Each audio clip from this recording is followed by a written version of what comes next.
Smuggler పాత్రలో ఒక smuggler పాత్రలో ఉండేటువంటి ఒక స్మగ్లింగ్ చేసేటువంటి హీరోలు పోలీస్ అధికారులను పోలీస్ స్టేషన్లలో బయట బట్టలు ఇప్పేసి నిలబెట్టి యథేచ్ఛగా స్మగ్లింగ్ చేసేటువంటి సినిమాలకు మాత్రం కేంద్రం నుంచి అవార్డులు వస్తున్నాయి. జై భీమ్ సినిమా వచ్చింది మధ్యలో.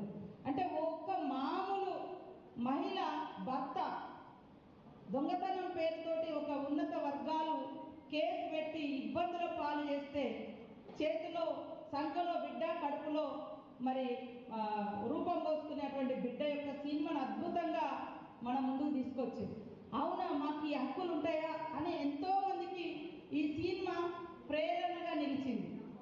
కానీ అలాంటి సినిమాను ప్రోత్సహించలేదు, అలాంటి వాళ్ళకి అవార్డులు రాలే జై భీమ్ సినిమా లాంటి వాటికి. కానీ ఇవాళ పోలీస్ అధికారులు చట్టబద్ధంగా ఉండేటువంటి డ్యూటీలో ఉంటారు. వాళ్ళని బట్టలు ఇప్పేసి ఒక స్మగ్లర్